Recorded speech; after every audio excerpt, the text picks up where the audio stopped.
शिवकनकधारास्तोत्रम्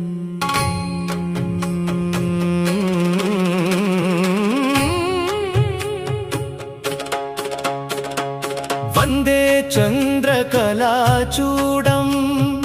वन्दे गंगाधरं हरं वन्दे भक्तार्तिहन्तारं वन्दे शम्भुं उमापतिम् अंगं विभूतिधवलं भुजगाभरणं हरं त्रिनेत्रं नीलकण्ठं तं भजे शङ्करमव्ययम् मन्दस्मितं महादेवं मृडानी हृदयेश्वरं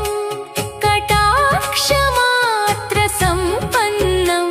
भक्तानां भोगमोक्षदम् कैलासशिखरावासं करुणासागरं विभुं शरणागतरक्षार्थं सदा तिष्ठन्तमव्ययम् बाहोर्धमरुकं धत्ते त्रिशूलं च कराम्बुजे संसारभयनाशाय नमामि वृषभध्वजम् कालकालं महाकालं कालातीतं सनातनं स्मरणादेवयो दद्यात् सम्पदं शुभमुत्तमा दारिद्र्यदुःखदहनं भक्तचिन्तामणिं हरं कनकधारया नित्यं कृपां कुर्वन्तमीश्वरम् गङ्गातरङ्गरमणीयं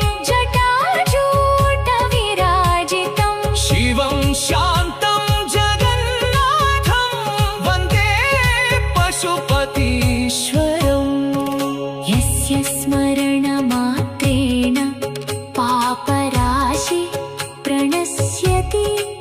स तु मे हृदि नित्यं स्यात् श्रीशम्भुः परमेश्वरः करुणापूर्णदृष्ट्या मामवलोकय शङ्कर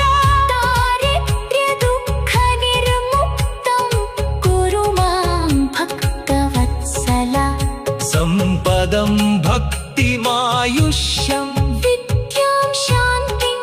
च शाश्वतीं देहि मे परमेशान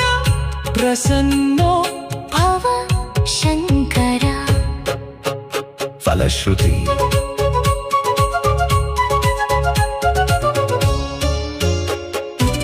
यः पठेत् प्रातरुत्थाय शिवकनकधरास्तवम् तस्य गृहे सदा लक्ष्मी शिवकृपा च वर्धते ऐश्वर्यम् आयुरारोग्यं भक्तिं मुक्तिं च विन्दति शम्भो प्रसादसम्पन्नः सर्वसौभाग्यभाग् भवेत् इति प्राचीनशास्त्रोक्तस्तोत्रं कादु कनकधारा स्तोत्र भावाన్ని ఆధారంగా తీసుకుని రూపొందించిన శివస్తుతి రూపం